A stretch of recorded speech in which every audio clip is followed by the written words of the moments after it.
Why Jean-Luc Picard kept TNG's Captain Picard Day banner despite hating it.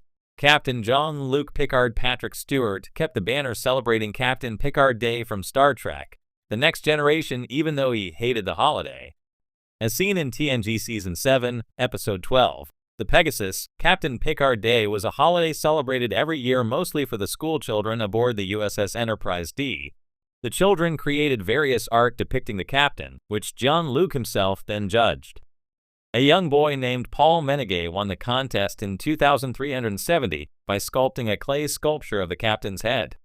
The USS Enterprise D was one of the first Starfleet starships to allow families on board, making it one of the first ships to have children. Captain Picard Day was likely created to teach the children on board about their captain and give them a fun break from their studies. Counselor Deanna Troy Marina Sirtis also points out that the kids look up to Picard, while Commander Will Riker Jonathan Frakes simply enjoys poking fun at the captain. Picard himself is uncomfortable around children and does not enjoy being the center of attention, meaning he is not particularly fond of Picard Day. Keeping the Captain Picard Day banner shows how Jean-Luc mellowed with age. Both Patrick Stewart and Captain Picard were more rigid and overly serious in the Next Generation's earliest days. As Stewart settled into his role and grew closer with the cast, he mellowed out, and over time, so did Picard. Although Jean-Luc maintained that he did not want a family for most of his life, he softened toward children as TNG progressed. From Picard's experience in The Inner Light to being trapped in a turbo lift with a group of kids in disaster, the Enterprise captain came to appreciate children more and more. Jean-Luc keeps the Captain Picard Day banner among his most prized possessions in Star Trek: Picard, highlighting how he softened over time. Picard may not have wanted to spend much time around the children of the Enterprise, but he undoubtedly appreciated the sentiment behind the banner and the holiday it celebrated. Picard is clearly uncomfortable with being called a role model, remarking that the kids have a rather exaggerated impression of him. Picard has helped save the galaxy numerous times by this point in TNG, but he remains hesitant to accept attention and praise. By TNG Season 7, when The Pegasus shows Captain Picard Day, Jean-Luc's characterization has already shifted from the first season. While his discomfort with being the focus of attention appears to be genuine, it's possible Picard played up his dislike of Captain Picard Day.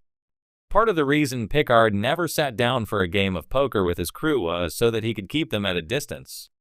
Jean-Luc could be pretending to hate Picard Day for a similar reason. When Riker jokes with him, for example, Picard maintains his serious captain demeanor.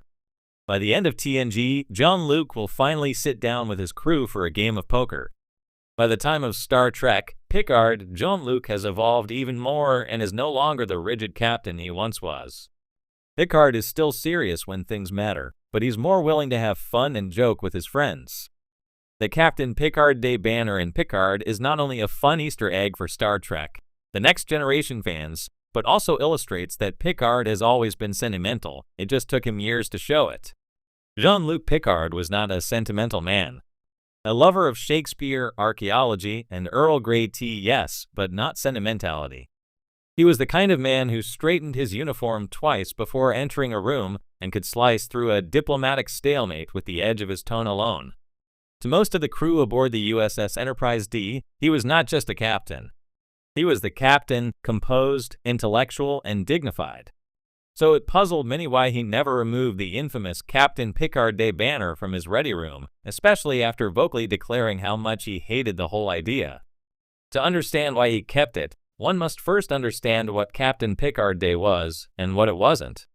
Designed as a morale booster for the children aboard the Enterprise, it was a light-hearted event meant to bridge the gap between a starship's often grave mission and the innocent hearts growing up within its hull. Spearheaded by Counselor Deanna Troy, the day invited children to present art, poems, and even songs about their heroic leader. Picard, of course, loathed it. He had once told Troy in a moment of exasperation, "I'm not a role model. I am a starship captain." That didn't stop the children from presenting him with macaroni portraits, off-key musical tributes, and poems like Ode to Captain Baldy. Troy swore it was endearing. Picard called it a diplomatic crisis in glitter. And yet, year after year, the banner stayed. It was not even a particularly elegant banner. Made of crayon bright colors on flimsy cloth, with awkward lettering and cartoonish stars around a lopsided drawing of the captain himself, it was the very antithesis of everything Picard embodied. But there it was, hanging near his desk like a flag in conquered territory. Over the years, crew members speculated. Commander Riker thought it was ironic. Worf thought it was a battle trophy. Data once proposed it might be an unrecognized cultural ritual. But none truly knew the reason, except Picard himself. The truth was this: the banner reminded him that leadership wasn't about the uniform. It was about the people. The first Captain Picard Day happened shortly after a particularly grueling diplomatic mission where two hostile alien species nearly went to war over the placement of a sensor array. Picard had spent 72 sleepless hours navigating the intricacies of cultural offense, and the moment peace was brokered, he was met not with a drink or a medal, but with 25 giggling children holding up finger paintings of his face. He'd been furious, embarrassed, ready to end the tradition before it began. But then he saw it. One child, a quiet girl named Lily, had drawn him standing between two angry aliens, his arms outstretched, smiles on their faces. Underneath, she had written, "Captain Picard makes everyone feel better." That drawing wasn't accurate in any technical sense. The aliens didn't smile, and Picard certainly hadn't felt cheerful during the negotiation. But to Lily, to a child watching from a classroom deck, Picard was a hero, not because he barked orders, but because he protected people, all people. He kept the banner that year. Quietly. He told no one. Not even Troy. As years went on, Captain Picard Day became an inside joke, then a tradition, then a legend.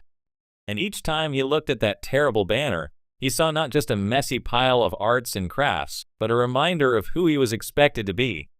Who he should be. It was easy, in the cold calculations of diplomacy and the rigid structure of command, to forget the human side of leadership. The side that smiled at a child, listened to crew anxieties, or paused to recognize the emotional weight of deep space. The banner, in all its ridiculous glory, brought Picard back to that truth. There were times he considered taking it down. After the Borg. After the loss of Data. After the Enterprise D herself was destroyed. He would stare at it in quiet grief, wondering if he'd failed to live up to those bright-colored ideals. But each time, something held him back.